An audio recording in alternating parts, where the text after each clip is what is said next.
وبرکاتہ۔ حضرات، میں آپ کو سفر ہجرت کے متعلق کچھ عرض کرنا چاہتا ہوں۔ ہجرت کے معنی ہے اپنے گھر اور وطن کو دین کے لیے ہمیشہ کے لیے چھوڑ دینا۔ اللہ کے رسول کے صحابہ نے اسلامی نظام شریعت کو قائم کرنے اور اس کو پورے عالم میں نافذ کرنے کے لیے سب سے پہلے مکہ سے مدینہ ہجرت فرمائی۔ پھر آپ صلی اللہ علیہ وسلم کے اس دنیا سے پردہ فرمانے کے بعد صحابہ نے تقریباً پورے عالم کا سفر کیا اور اللہ نے ان کے ذریعے اسلام کو غالب کیا۔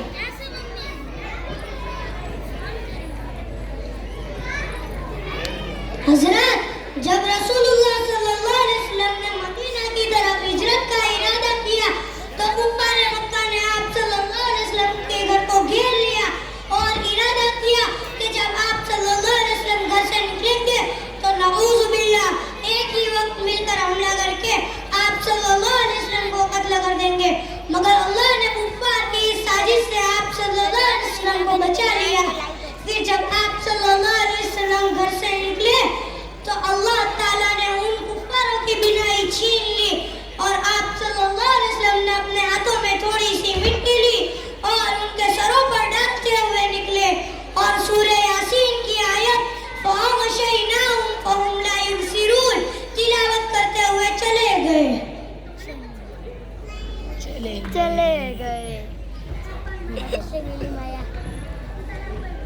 معزز ناظرین، کیا یہاں آپ کو ایک غار نظر آ رہا ہے؟ یہ غار ثور ہے۔ سفر ہجرت کے دوران جب آپ صلی اللہ علیہ وسلم حضرت ابو بکر رضی اللہ عنہ کے ساتھ یہاں پر پہنچے تو حضرت ابو بکر رضی اللہ عنہ نے عرض کیا کہ آپ ذرا رک جائیے، میں اندر جا کر اسے اچھی طرح صاف کر ڈالوں۔ لہٰذا وہ اندر چلے گئے اور غار کو اچھی طرح صاف کر لیا اور سارے سوراخوں کو بند کر لیا۔ جب پورا اطمینان ہوا تب انہوں نے حضور صلی اللہ علیہ وسلم سے عرض کیا کہ آپ اندر تشریف لے آئیے۔ پھر اللہ کی طرف سے حفاظت کا انتظام اس طرح ہوا کہ اللہ نے ایک مکڑی کو بھیجا جس نے غار کے منہ پر اپنا جال بنا۔ جب کافر وہاں پر پہنچے تو وہ یہ دیکھ کر سمجھ گئے کہ یہاں اندر کوئی نہیں جا سکتا، اگر کوئی جاتا تو یہ جال ٹوٹ جاتا۔ اس طرح اللہ نے اپنے نبی کی حفاظت فرمائی۔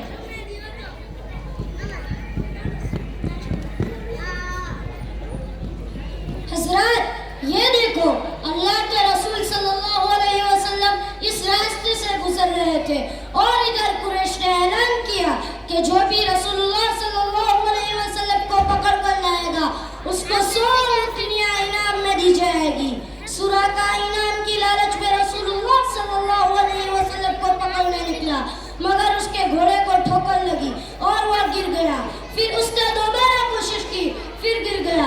اس طرح کا واقعہ 3 مرتبہ پیش آیا۔ تیسری مرتبہ اسے سمجھ آ گیا کہ رسول اللہ صلی اللہ علیہ وسلم اللہ کی مدد میں ہے اور وہ کبھی پکڑنے میں کامیاب نہیں ہو سکے گا۔ اس نے دور سے آواز دی، مجھے آ کے بات کرنے کا موقع دو، میں آپ کو کوئی نقصان نہیں پہنچاؤں گا۔ پھر اللہ نے سراقہ کا دل پلٹ دیا اور اس کو اسلام کی دولت سے نوازا۔ رسول اللہ صلی اللہ علیہ وسلم نے سراقہ کو ایک پیشن گوئی سنائی اور فرمایا، سراقہ، اس وقت تمہارا کیا حال ہوگا جب تم اپنے ہاتھوں میں کسرا کے کنگن پہنو گے۔ یہ پیشن گوئی حضرت عمر رضی اللہ عنہ کے دور میں مکمل ہوئی۔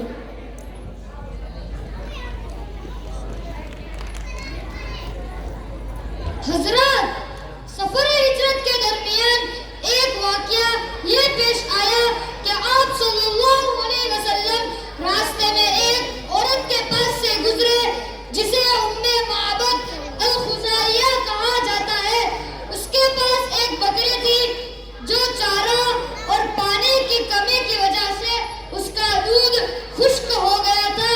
پھر آپ صلی اللہ علیہ وسلم نے اس بکری کے تھنوں پر ہاتھ پھیرا اور اللہ کا نام لے کر دعا کی تو دودھ تیزی سے نکلنے لگا۔ پھر آپ صلی اللہ علیہ وسلم نے وہ دودھ اپنے ساتھیوں کو پلایا یہاں تک کہ وہ سب سیراب ہو گئے۔ پھر آپ صلی اللہ علیہ وسلم نے بھی وہ دودھ پیا۔ پھر رسول اللہ صلی اللہ علیہ وسلم نے وہ دودھ ایک برتن میں بھرنا شروع کیا یہاں تک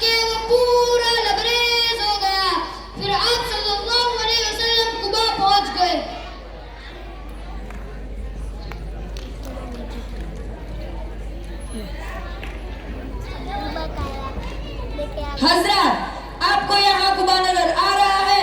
آج بھی یہاں مسجد قبا قائم ہے. آپ صلی اللہ علیہ وسلم نے یہاں یعنی مسجد قبا میں 4 روز قیام کیا اور مسجد قبا کی بنیاد رکھی. پھر جمعہ کے روز وہاں سے آگے روانہ ہوئے اور پہلی جمعہ کی نماز بنو سالم بن عوف کی برادری میں ادا فرمائی. جب آپ صلی اللہ علیہ وسلم مدینہ میں داخل ہو رہے تھے تو ہر ایک کی خواہش تھی کہ آپ صلی اللہ علیہ وسلم ان کے گھر قیام فرمائے. ہر ایک شخص آپ صلی اللہ علیہ وسلم کی اونٹنی کی نگل پکڑ کر کھینچتا، مگر آپ صلی اللہ علیہ وسلم فرماتے اسے چھوڑ دو، یہ معمور ہے.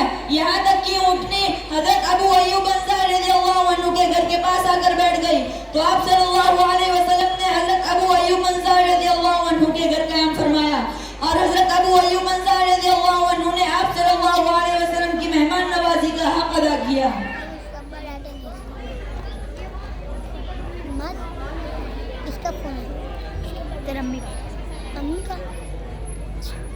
حضرات جب مدینہ کے لوگوں کو خبر ملی کہ آپ صلی اللہ علیہ وسلم مکہ سے نکل چکے ہیں تب وہ مدینہ کے آخری کونے میں جا کر انتظار کرنے لگے.